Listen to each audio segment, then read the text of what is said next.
Today's brief khutbah is going to be involving Surah At-Tur.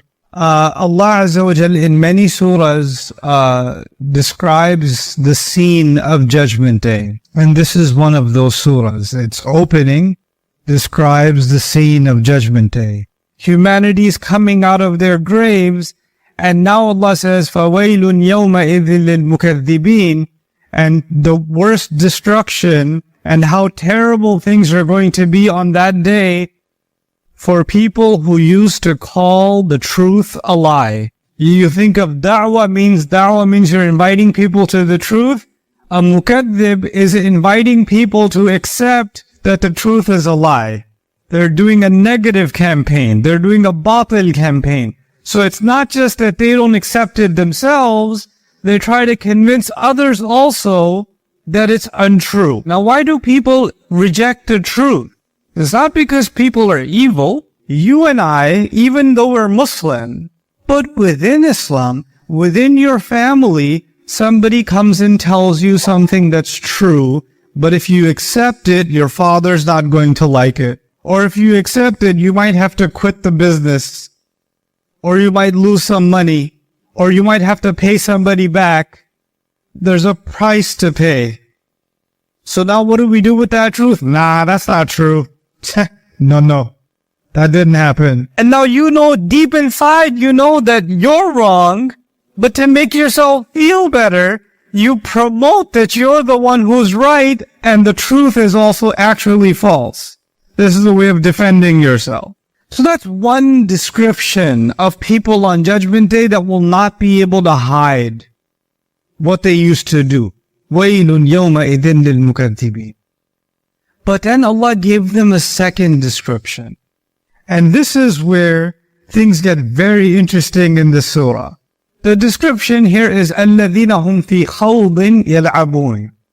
Those who are drowned in, now I won't translate the word yet, they are drowned in khawd. The Arabic word is khawd, and they're playing around. يَلْعَبُونَ, they're playing around. So let's dig into this word khawd a little bit. Let me explain the origin of this word to you and what we might learn from this word. اصطاد الماء is when you dip something in the water. If you put an animal in the water, this is اصطاد. If you're walking in the water and your clothes start getting wet because it's up to your knees, خاض في الماء. He's walking in the water. So when you're dipping yourself inside the water. Then they used to use the word mikhwad for, the ladle. Back in the day when they used to serve drinks, they would put this spoon inside the pot and then they would pour the drink. The thing that goes deep inside and you pour it, that's called a mikhwad. And they used to use the word mikhwada for a pearl, because you have to go deep inside the water to get it. And this became a figurative use. They started using it for khaba fil kalam. When you go into a subject and you keep talking about it and you're like drowned in that subject, like some of you play video games, right? You play online games and you're just always in the game. You're drowned in the game. You're doing khawd in the game. Somebody's into cars. They're always talking about cars. They're always thinking about cars. The background the background on their phone, the wallpaper is a car, right? They're always watching videos on cars. They're always, looking at updates on, this person is doing khawd in cars. You see? Khawd actually means when people are drowned. A good word to understand this nowadays is when people are addicted to something. When they're addicted to something. And this is really interesting because there's even books on this. You should look up a book called The Age of Addiction. This age we live in now, before this age, people used to talk about alcohol addiction, right? Gambling can become an addiction. People that go to gambling, they don't just go once. They go back. They lose their house, they lose family, and they can't stop. Drugs can become an addiction. And many of you might already know the social media giants of the world, like Facebook, Instagram, these companies, they went to the top casinos in the world when they were first developing their behavior, because their apps have algorithms to make sure that the users that they have stay on the app. So they don't just want you to turn TikTok on and then turn it off. They want you to turn it on and then swipe again and then swipe again. So they had the steady behavior, right? So they actually went to the casino industry and they got the best psychologists, because the casino industry first hired psychologists to make sure that when people sit on that slot machine to get the money out, how do we keep them there? How do we keep them there as long as possible so they can stay more addicted? The same people who engineered the behavior in the casinos and the gambling industry in Las Vegas were some of the same engineers that modeled the behavior for, social media apps. They were hired by Silicon Valley to do that. Why? Because they know they can get the most out of you if you're the most addicted. If you are in khawd, if you're drowned in, you can't get out. And if you don't do it again, you feel something missing inside you. Somebody who's addicted to alcohol, they drink, they feel like they're done, they go 1 hour, 2 hours later, I gotta have it again. I gotta do it again. Give me another one. Their stomach is hurting, they're still drinking. They're in pain, they're still drinking. They're half asleep, they're still drinking. They wake up, they need a drink immediately. It's the same way with these kinds of other addictions. The addictions that are online, the addiction to entertainment. Some people are addicted to, movies, Netflix. Some people are addicted to sports. But these addictions are now the next thing Allah is talking about. When the truth comes, which is what the Quran is actually talking about, you have to deal with reality.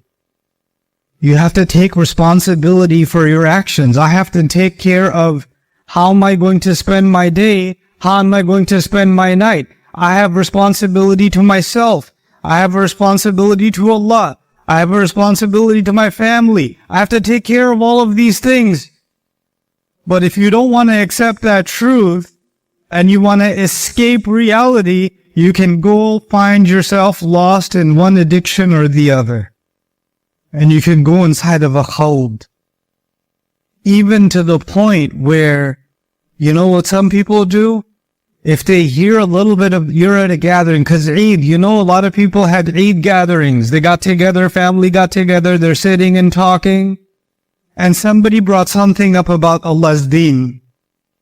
And you'll notice some people in the family, immediately they change the subject and they want to do khawd in a different subject immediately.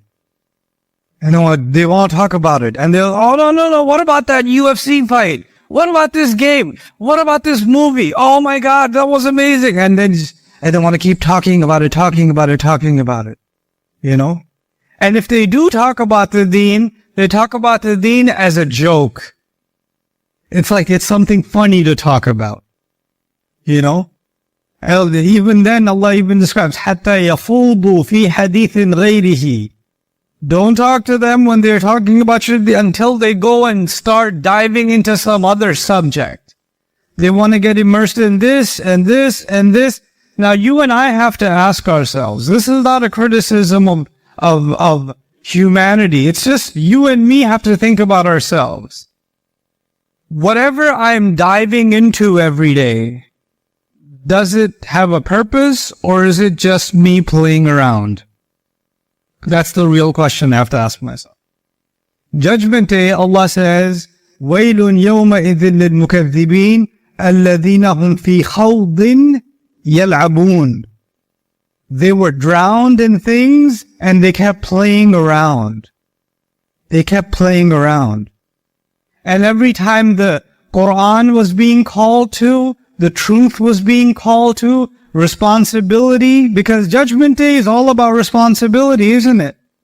That's all it is. Judgment Day is court.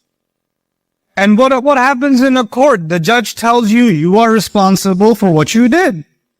That's all it is. You have to present yourself in court. And anybody who knows they have a court date coming and they have a trial coming, they'll get ready for the trial. That's what happens in this life. It's the same logic for Judgment Day. But someone who's not getting ready for the trial and they're playing and they're too addicted to their games, right? Then they're going to be in big trouble on that day. And somebody says, hey, the trial date is tomorrow. The trial is next week. Come on, let's go. Get ready. You're not ready. You didn't finish your work. It's going to be held against you. Get out of here, man. Let me play. That's not true. These people are so extreme. They're so extreme. They're so negative. Let me just live my life. You know? There used to be a time where philosophers were talking about capitalism and communism.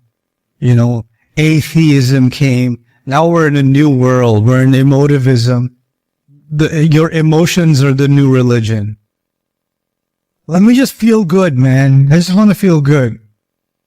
Let me just live in my feelings. And this is actually the description that Allah is giving of these people on Judgment Day when He says, الَّذِينَ هُمْ فِي خَوْضٍ يَلْعَبُونَ. And when someone's drowned in something, they're not moving. They're stuck. They're in the same place. When you find people that have an addiction, you meet them last year, they were exactly the same place. You meet them next year, they're exactly in the same place. Like the world changed, but they're exactly in the same place.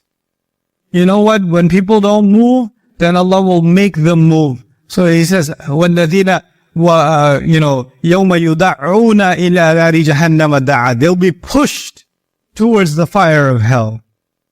They're going to be pushed because they're not moving themselves. They don't want to go. هذه النار التي كنتم بها تكذبون. This is the fire that you were calling a lie. أفسحر هذا? Is this magic? أو أنتم لا تبصرون, or you can't see? Because you say, I don't see any fire. When you used to say, hey, astaghfirullah, don't do that. You should be afraid of Allah. You should be afraid of Judgment Day. Oh yeah? I should be afraid of fire? I don't see any smoke. I don't see the temperature increasing. Where's the fire? Allah says, oh, is this a lie too? When Judgment Day comes? أَمَنْتُمْ لَا تُبْصِرُونَ, or you don't see it. اصْلَوْهَا فَاصْبِرُوا وَلَا تَصْبِرُوا سَوَاءٌ عَلَيْكُمْ إِنَّمَا تُجْزَوْنَ مَا كُنْتُمْ تَعْمَلُونَ. Now go enjoy it. Go inside it. You want to be patient now or you don't want to be patient now? It doesn't matter anymore. Now it's of no value. Now your sabr is of no value. Now I want to wrap this khutbah up on the flip side, on the other side of this equation.